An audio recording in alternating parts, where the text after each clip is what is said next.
that They goes to don't know. say, The public might not be, because like I might not be savvy in the prison talk and whatnot and the laws, but what I am savvy in is poverty. I'm savvy.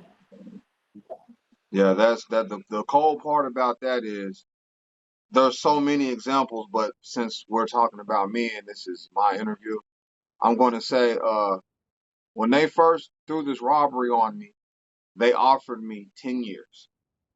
And Mm. most people, now that I'm going on my 17th year, I have a lot of inmates in here. We talk about our case and what would you Yeah. have did if you knew what you know now? What would your decisions been different back then versus the time that you done in jail?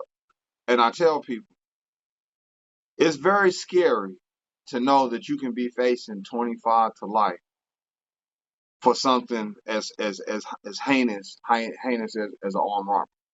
But Yeah.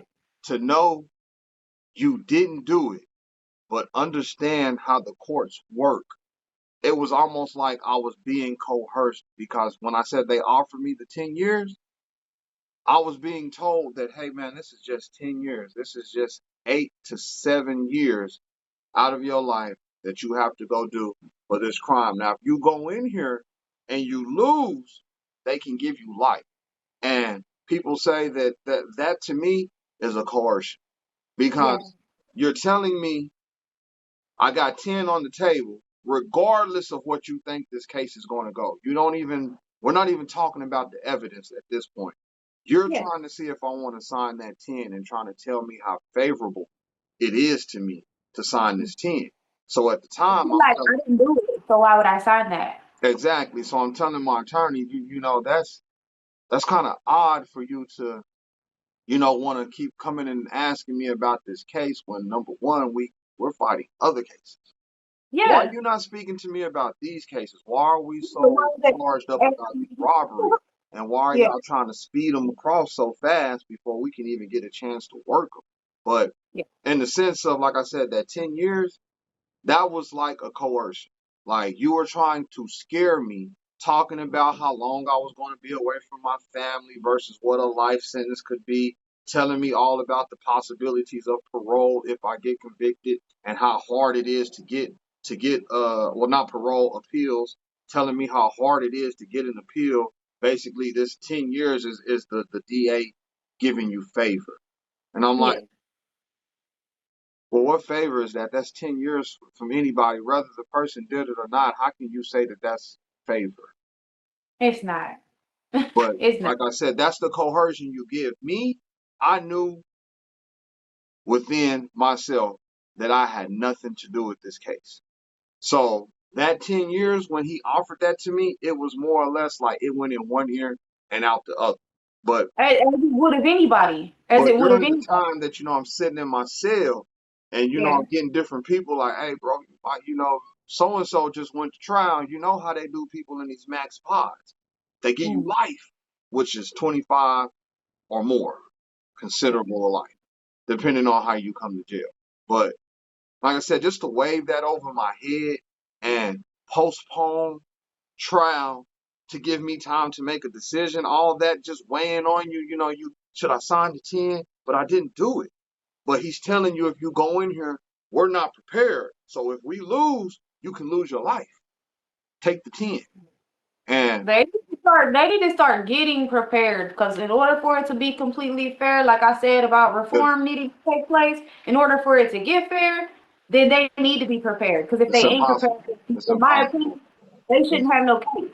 well, Unless when you have an attorney working 300 cases and he has to Mhm. go to court every day of the week, Mhm. there's no way a public defender can really accurately represent a defendant because really they only go off of what their private investigators and their paralegals brief them because they so busy running around from jail to jail, pod to pod, getting all Yeah. these cases in. And like I said, a public defender is like the bare minimum. They're not fit to fully look into your case. They're going to go off, okay, look at this evidence. Okay, yeah, he did it.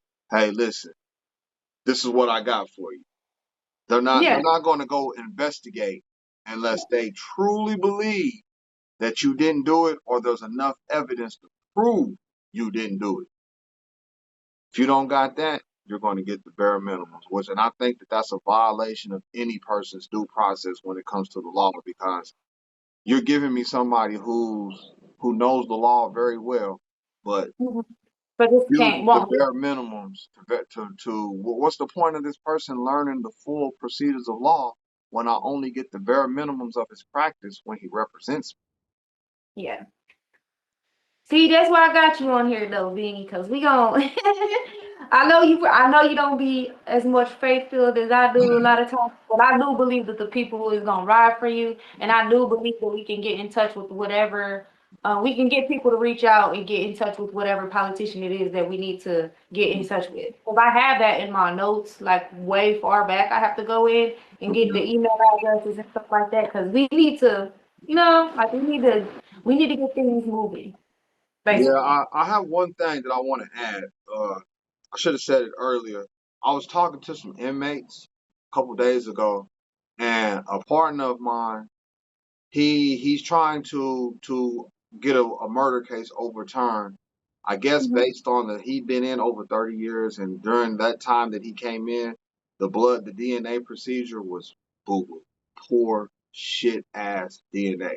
But now that mhm, the systems are different and they're more accurate versus what was going on back then, he's asking for another DNA test to prove that that's not his DNA. So mhm, when we were speaking about this, I told him, I said, man, you know what? Come to think about that, in my case, the officer literally got on the stand and gave a detailed version of what he does when they're supposed to respond to an armed robbery. mhm, And he gave a specific detailed line. He said when they show up, they question the victims and any other witnesses. They take pictures and survey the scene to get any investigative information they need to find these suspects. mhm, They dust for prints and they take statements from victims and witnesses. My mhm, attorney asked him, is that protocol? He said, that is protocol. You have to do this every time you show up for this specific case. He asked him, how many times have you shown up to this type of specific case? And I believe I'd have to go check my transcripts, but it was over 100 that he said that he showed up to. So he's very well trained in knowing mhm, how to approach these specific crimes, armed robbery. Well, in my case, he left me the benefit to help prove my innocence or determine my guilt. The victim stated that the person who was doing the robbery, the person who had the handgun, the person who they stated was me, they mhm, claimed that this person had the victim boxed in her own door with mhm. his hand pressed up against the door while he had the rest of the people in the house up at gunpoint. Yes, that is a scary scene. I understand that. I take nothing away again from the victims. But my point is this. You said that protocol is taking pictures and dusting for prints. I had no pictures or no prints for my case. Mm. That's what made me Listen believe to that this crime probably didn't happen, because the stuff didn't make sense, that what they gave me that Mhm, said, hey, we believe this is you. mhm, Anybody is public records. You can go look it up if you know my name, my case number, CF 2009 3543. You can go mhm, pull all the transcripts up from all the proceedings from that case, and you mhm. can see that he clearly told the court, I didn't do my job on this specific case. So how am I This, getting the full penalty on mhm, a case you barely did your job on? You prosecuted me to the highest degree behind mhm. something you barely investigated. That's a lot. That's a lot. Because But when you go to talking about protocol, I think it is mm, possible to overturn something just by lack of not. following protocol. Although we're not knowing anybody's specific intentions or any narratives that any individuals was trying to push or anything like that. We focused on how the system is broken, that it needs reform and everything else like that. But like you said, due to the high volume of people, that certain people have to help and reach, and certain things that are incorporated into the system, like legal wise, yeah, they missed a lot on that one. Like they Yeah, dropped the ball. yeah. But I Because couldn't even believe it could still be that doesn't considered even a make case at that point. You yeah, you you you barely did your investigation, so now the pieces that you have together, which the case literally strung on an identification and that car. That was the sole case. And like I yeah, said, if you go read the victim's testimony or written report of what happened during the time that the crime happened when the police got there versus what they said during trial proceedings, mhm, you can see that there was some pretty hefty work that was done to yeah, change the course of conversation or narrative to help the yeah. prosecution. Okay, Benny. Well, we went long on that question. Plus, I think you went into answering the next question that was there anyways. That's the I'm question of the. sorry. No, that's okay. Like it's just flowing though. Like you know what I'm saying. Like we went in perfect order. So that was everything that I really wanted it to be today. So Okay. we gonna give people some time to process. And this weekend, I have every intention of going back into my notes and finding those email addresses so that we can go back through and post them down below each of these blogs or podcasts or whatever. And that way people can have access to the emails that they need if they want to reach out on your behalf. All You right. know? And repost, share, repost. Help me Absolutely. get my story out. I've been locked up for 16 years. The Yeah. people I knew when I came in here, I don't know them no more. And the people I'm getting to know while I've been in here, those are the ones that need to know what's going on. And I just want the people who's viewing this, I know it's a long segment. I just hope that you repost, share, and really get involved because it's not just Yeah. me you help. Yeah. We helping everybody that have a situation like this, and maybe they'll take it a little bit more seriously and check into the reform that needs to take place, and maybe this could help a lot of people across the board. Yes, All right, Betty. Well, oh, do I have your permission to post this as well as share it? you absolutely do. You have my full permission.